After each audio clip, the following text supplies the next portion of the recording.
अस्सलामुअलैकुम, welcome to my channel travelling Omi. कैसे हैं आप सब लोग? उम्मीद करता हूं आप सब लोग बहुत अच्छे होंगे। आज मैं आपको किला ड्रावर दिखाने वाला हूं। वो सामने किला ड्रावर के आसार नज़र आ रहे हैं। चलिए आइए उस तरफ चलते हैं। वीडियो को एंड तक देखने के साथ साथ मेरे चैनल को सब्सक्राइब करना मत भूलिए और बेल आइकन को भी प्रेस कर दें ताकि मेरी आने वाली हर न्यू वीडियो का नोटिफिकेशन आपको फौरी मिल सके। बहुत शुक्रिया। ये किला ड्रावर का दाखिली दरवाज़ा है। किला ड्रावर 11,000 साल पुराना है, इसलिए यहाँ पर सहाबाए रसूल सल्लल्लाहु अलैहि वसल्लम की कब्रें भी मौजूद हैं और इसके साथ बहुत बड़े खजाने की कहानी भी मंसूब की जाती है, जिसकी तफसील आगे बयान की जाएगी। किला ड्रावर बहावलपुर से अहमदपुर, डेरा नवाब और शाहीवाला से होते हुए तकरीबन 130 किलोमीटर दूर है। ये किला 909 यानी 9th सेंचुरी में राय जज्जा भट्टी ने दरियाए हाकड़ा के किनारे चोलिस्तान में बनवाया था, मगर अब ये दरिया चोलिस्तान की रेत में कहीं गुमसा हो गया है। उसके बाद जैसलमेर और बहावलपुर के राजा रावल देवराज भट्टी को मिला और ये किला डेरा रावल के नाम से पहचाना जाने लगा। वक्त गुजरने के साथ साथ डेरा रावल का नाम बिगड़कर डेरा रावल से किला ड्रावर पड़ गया। हलाकू खान के हाथों बगदाद की तबाही के बाद अब्बासी खानदान ने बहावलपुर पर अपनी हुकूमत कायम कर ली, तो 18th सेंचुरी 1732 में नवाब मोहम्मद खान अब्बासी अव्वल ने किला ड्रावर के साथ साथ जैसलमेर और बीकानेर पर कब्जा करके बहावलपुर स्टेट में शामिल कर लिया। मुशाहिदे में ये बात आई है कि पूरे बरे सगीर में बहावलपुर स्टेट का शुमार अमीर तरीन रियासत में होता था। सोचने की बात यह है कि अब्बासियों ने जब बहावलपुर में अपनी हुकूमत कायम की तो क्या बहुत बड़ा खजाना साथ लाए थे या किला ड्रावर में मौजूद खजाना अब्बासियों ने हासिल कर लिया था? क्योंकि किले की हालत यानी हर जगह की खुदाई को देखकर यही लगता है कि खजाने की तलाश करने में कोई कसर नहीं छोड़ी होगी, या फिर सारा खजाना अब्बासियों ने हासिल कर लिया होगा, अल्लाह जाने।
ज़ेर ज़मीन रास्ते हैं और यहाँ सुरंगें बनी हुई हैं जो एक जगह से दूसरी जगह जाती हैं।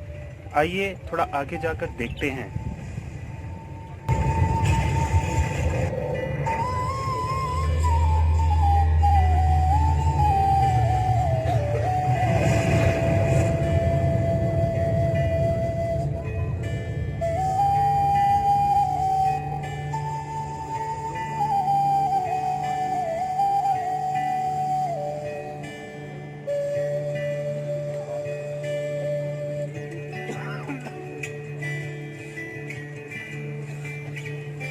ये भी ज़ेर ज़मीन रास्ता है जो सुरंगों में जाता है।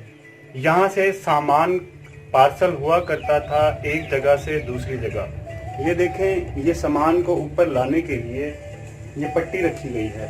यहाँ से ट्रेन का डब्बा जो उनसा है छोटा सा बनाया हुआ था वो ऊपर आता है। मैं आपको थोड़ा सा आगे जाकर दिखाता हूँ।